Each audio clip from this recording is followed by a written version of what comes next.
Internet? T and I are back, and we're going to do a review for Star Wars Episode 1, The Phantom Menace in 3D. 3D. These are the collectible glasses you get. Say Episode 1 in 3D. Problem is, 3D doesn't look very good. Now, all 3D features that we watch are in digital 4K, unless otherwise specifically stated, which would 3D. be IMAX. Yeah, most are shot for 3D. Yeah. But the digital 4K, the Sonys that we're watching it on, are decent. So if you're watching a 3D movie and the 3D experience varies from what we're giving you, it's probably because you're not watching a Sony 4K projector. And there are a whole bunch of different Sony digital projectors out there. So, I mean, if you're serious about getting the best quality for your money, you can actually ask the projectionist what kind of a digital projector they're running there, and and then be choosy about that. So basically, I was seeing Star Wars all over again. It was Star Wars. The sound was Episode great. 1. They took out that stupid puppet Yoda. Yeah, and they went with the they version went that with he had fixed up a couple new years digital. ago. They put a new Yoda in.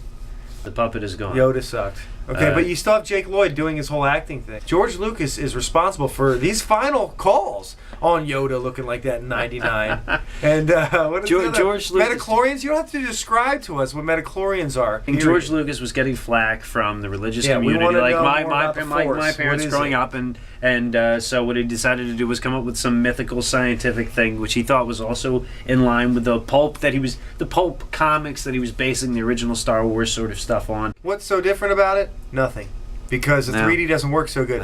Seeing the pod race in surround sound was pretty. Yeah, the pod fun. race is really cool. The thing Look out, is, there's a Tusken warrior camped out on the ridge. It's funny. Some of the it's actually got legitimate humor to it, which I think a lot of people ignore, or they like to forget about, or they just basically.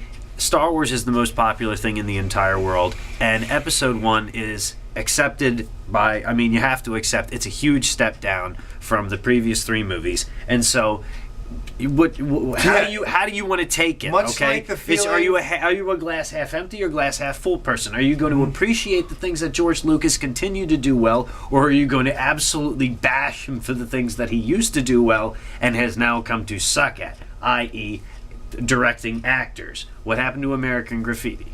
It was a long time ago. It was a long time ago. But the problem is it suffered from the same thing that we were waiting for, and that's what he gave us.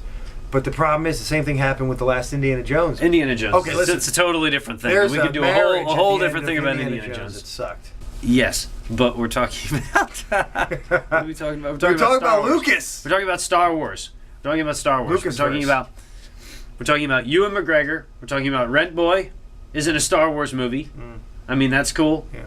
I mean, they killed Darth Maul way too soon. They killed Darth Maul way too soon. There's no more. emotional connection with Qui-Gon Jinn because the relationship that was built up between Obi-Wan and Qui-Gon Jinn obviously happened in some Star Wars story that happened before whatever we're watching now, and it would probably be much more interesting if we had some sort of vested interest in the character before he dies at the end of the episode. Don't pay to see it in 3D. If you own Star Wars Episode 1, what if they're huge just fans watch of it. Star Wars? If you're huge fans of Star Wars, you're gonna love. Look, if you're a Star Wars fan, you're gonna love it. It's Star Wars. I mean, I'm talking about hardcore, diehard Star Wars fans. I understand you guys. I do understand where you're coming from. Yeah, I was in line for this movie in '99.